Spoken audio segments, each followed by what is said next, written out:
এই মঞ্চে এবং এই চত্বরে যারা উপস্থিত আছেন তাদের সাথে গত 1 বছরে প্রাণের সম্পর্ক গড়ে উঠেছে।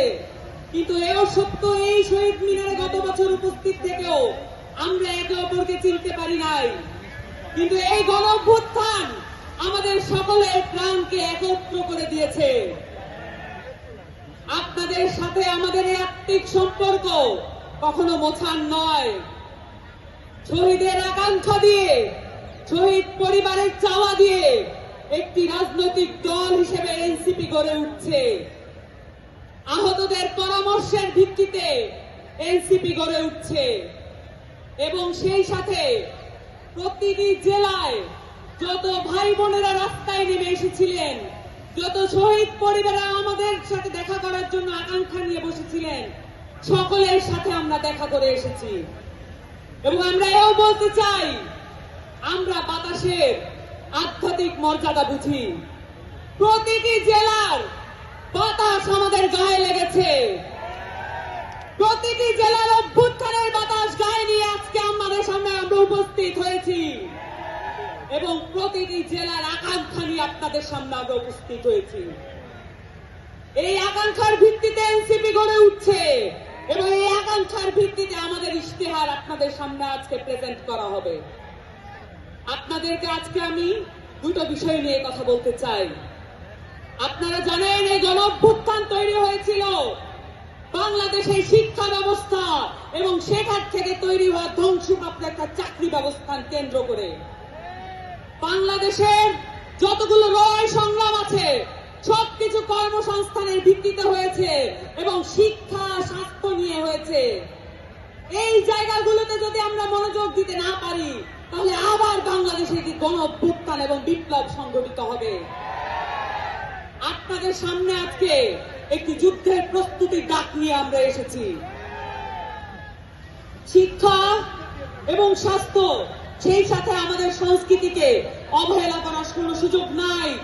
আপনারা জানেন, বাংলাদেশ আওয়ামী লীগ এই ফ্যাসিস্ট দলটি বাংলাদেশের শিক্ষা এবং বাংলাদেশের সংস্কৃতিকে ধ্বংসপ্রাপ্ত করার জন্য বাংলাদেশের প্রত্যেকটা রাষ্ট্রীয় প্রতিষ্ঠানকে ব্যবহৃত করেছে।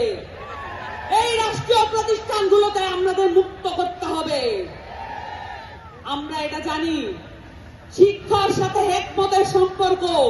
আমরা আমাদের বাংলাদেশের নতুন উদ্ভাবনী ক্ষমতা হেকমতের সাথে সম্পর্কিত করতে চাই। বাংলাদেশের শিক্ষা হবে সার্বজনীন। এই শিক্ষা শুধুমাত্র কতিপয় ব্যক্তিকে জাতেই উঠা টুলস হিসেবে ব্যবহৃত হবে না। এই শিক্ষা হবে প্রত্যেকটা মানুষের। ওই পথশিশুর বাবা, যে পথশিশু এই অভ্যুত্থানে নিজের প্রাণ দিয়ে দিয়েছে। আমরা সকলের জন্য সার্বজনীন শিক্ষা ব্যবস্থা আনবো, এই প্রতিজ্ঞা আপনাদের সামনে করছি। এবং সেই সাথে বাংলাদেশের এই আওয়ামী লীগ বাংলাদেশের সংস্কৃতিকে, বাংলাদেশের মাটি ও মানুষের সংস্কৃতিকে ভুলুণ্ঠিত করে এখানে রাষ্ট্রীয় রোশনালে, রাষ্ট্রীয় পৃষ্ঠপোষকতায় আমরা দেখেছি বিদেশের অনেক সংস্কৃতি আমাদের দেশে আনার চেষ্টা করেছে।